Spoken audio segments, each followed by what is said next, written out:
Hai guys, Milo lagi di sini. Aku akan berbagi dengan kalian bagian akhir ceritaku yang luar biasa. Dan percaya aku, kalian gak mau ketinggalan. Untuk kalian yang masih berusaha mengikuti, di bagian kedua, kuputuskan untuk mendekati Vanessa. Meskipun tahu kalau dia adalah adik mantanku yang mengerikan. Dan dia juga pacaran dengan si berandal Ken. Yang paling penting adalah, dia juga punya rasa kepadaku. Jadi ku yakinkan Vanessa untuk berdandan sembarangan supaya Ken memutuskannya. Tentu saja, rencana jeniusku ini berhasil. Kemudian kami secara resmi pacaran. Tapi, aku tak mau Vanessa tahu kebenaran masa laluku tentang hubunganku di masa lalu dengan kakaknya. Jadi aku mengarang cerita konyol untuknya soal bagaimana aku tak siap menghadapi kakak kesayangannya. Karena dia itu cewek jahat yang sudah bikin hidupku bak di neraka saat aku di SMP dulu. Ngomong-ngomong, Ken tahu kalau Diana adalah mantanku. Dan sekarang dia mengancamku akan beritahu Vanessa semuanya. Kecuali aku mengatur kencan untuknya. Dengan adikku Kayla. Aku tahu, rumit kan? Sumpah, hidupku bagai sebuah opera sabun besar. Oh ya, semoga beruntung ya dek. Sepertinya kamu bakal kencan sama si seram Ken Sabtu ini. Oke, karena Kayla sudah punya pacar, semuanya jadi agak rumit. Kurasa hanya ada satu cara untuk itu. Aku harus mengelabuinya agar pergi kencan. Jadi, Kayla itu suka banget nyanyi. Maksudku, dia itu tuli nada, tapi dia merasa dia itu Katy Perry atau apalah. Jadi, kupikir hal yang logis untuk mengelabuinya agar dia ketemu Ken. Dengan mengarang cerita, adanya agen bakat yang tertarik padanya. Ku bilang padanya kalau aku punya teman yang temannya tahu agen bakat. Dan agen ini bakal senang sekali makan malam dengan dia hari Sabtu dan membahas soal karirnya. Awalnya, dia mengangkat alisnya dan berkata, "Apa iya?"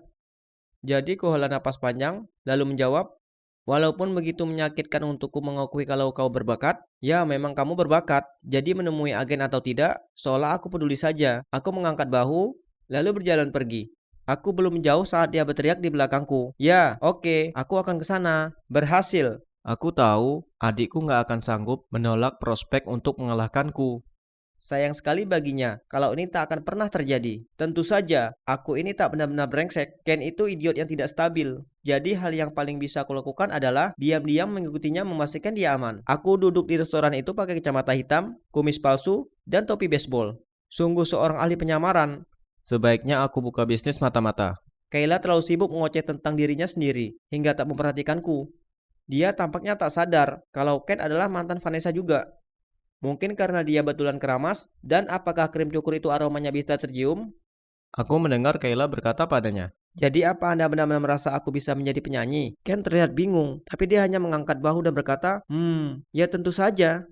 Meskipun dia tak menyerah terus membahas soal menyanyinya, dia masih terus menggodanya. Sesuatu yang payah, seperti dia bilang pada Kayla, dia nampak cantik dan memulai lengannya. Idih, di satu titik Kayla mulai menyanyi, Ken tampak tercengang, dan pelayan yang lewat sampai benar-benar menutup telinganya. Itu sangat lucu, sampai aku tak tahan untuk tidak tertawa keras. Kemudian dia pasti mendapatkan titik terang siapa cowok itu. Karena dia menatapnya dengan seksama, berdiri lalu berkata, "Tunggu dulu, ya, permisi. Aku pergi ke toilet." Saat dia bergegas menyeberangi ruangan, aku tahu dia akan kabur. Oh tidak, jika dia lakukan itu, maka Ken akan cerita ke Vanessa semuanya. Dan hidupku akan hancur.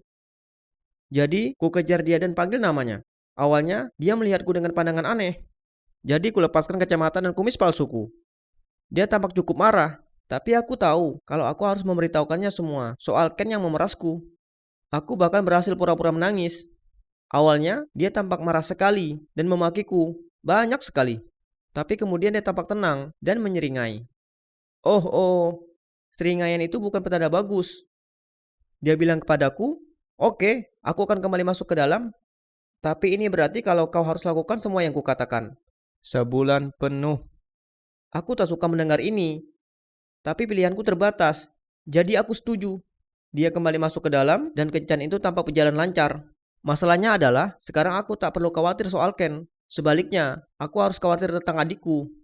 Kenapa situasi seperti ini terjadi padaku? Apakah karma karena mengganggu para pasangan itu akhirnya berbalik padaku?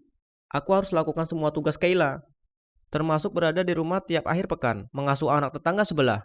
Uh, Lalu aku juga harus mengirim pesan ke pacarnya yang asli, dan minta maaf atas prank Valentine yang kulakukan padanya. Sebuah pengingat untuk kalian, itu melibatkan kecepatanku dan banyak sekali lakban.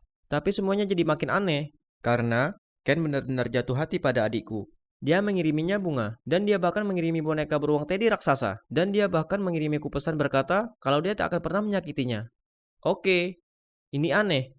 Sepertinya adikku telah membuat Ken yang dulunya seperti preman jadi lembut. Masalahnya adalah dia membuang bunga itu, memberikan boneka beruang Teddy itu untuk anak tetangga. Dan ya, mempertegas kalau dia tak menyukainya. Wow, cinta benar-benar bisa mengacaukan seseorang.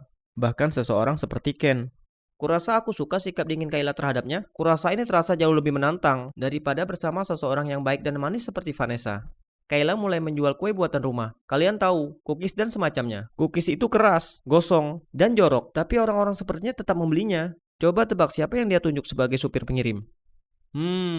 Payah sekali. Lebih parahnya lagi, aku akan kencan dengan Vanessa suatu hari. Tapi tidak bisa, aku harus antar kue kering yang tidak bisa dimakan ini. Jadi cowok pintar sepertiku, kutemukan cara untuk menyiasatinya. Jadi ku jemput Vanessa dari perpustakaan, lalu kemudian melakukan pengiriman. Rencananya adalah mengirim paketnya secepatnya, lalu aku dan Vanessa bisa kencan malam. Vanessa tak keberatan, malah dia pikir aku ini baik sekali, mau membantu Kayla. Nah, kami dapat alamat pengirimnya dan merupakan salon rias kuku.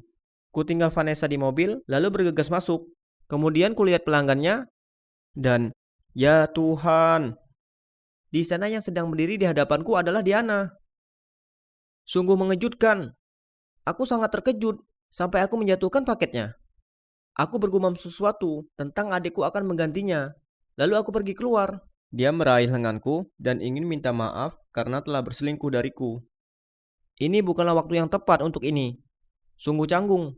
Aku mencoba menarik lenganku, tapi dia tetap menempel padaku. Kemudian Vanessa tiba-tiba masuk. Kurasa dia pasti melihat kami lewat jendela salon.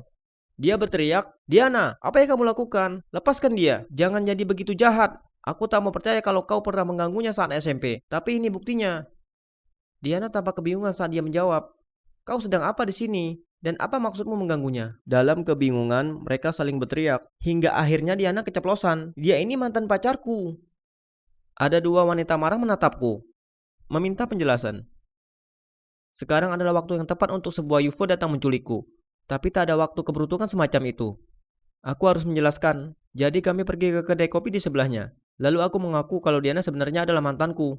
Tapi aku baru menyadarinya setelah kencan dengan Vanessa. Jadi aku berbohong karena aku tak tahu bagaimana mengatasi situasi yang canggung itu. Aku memohon maaf pada mereka. Aku sangat takut sampai aku terus menunduk, memandang meja sepanjang waktu. Tapi kemudian aku mendengar tawa cekikikan. Diana mulai tertawa dan berkata, "Itu adalah hal yang terbodoh yang pernah aku dengar." Ya ampun Miloku. Vanessa ikut menambahkan, "Oke, itu masuk akal karena dia juga orang yang punya ide konyol untuk kuputus dengan mantanku dengan menjadi jelek. Dia benar-benar punya cara unik dalam memecahkan masalah. Hahaha. Oke, jadi aku tak mengira kalau mereka menganggap ini semuanya lucu, tapi paling tidak mereka tak marah padaku. Jadi, akhirnya aku mendapatkan permintaan maaf yang pantas dari Diana. Kami berbaikan sekarang, dan aku juga dengan bebas memacari Vanessa. Ternyata hidup itu lebih mudah jika kamu tak terjebak dalam jerat kebohongan." Dan untuk Ken, dia kini sama sekali tak mengganggu Vanessa lagi. Sebaliknya, dia masih mendambakan adikku. Aku sebenarnya berpikir dia mungkin berkesempatan dengan Kayla. Karena Kayla putus dengan pacarnya, lantaran cowok itu selalu meninggalkannya untuk nongkrong dengan teman-temannya. Meskipun aku sudah lihat sisi lain Ken, aku tak tahu bagaimana perasaanku saat dia menjadi adik ipar kebetulan suatu hari nanti. Tapi ya, aku tepat dapat cewekku, jadi semuanya berjalan cukup lancar. Dan untuk semua prank itu, tak menutup kemungkinan aku akan lakukan satu dua hal yang tak biasa nantinya. Tapi aku janji, gak akan ganggu pasangan lagi. Aku sudah mendapat pelajaran untuk yang satu ini.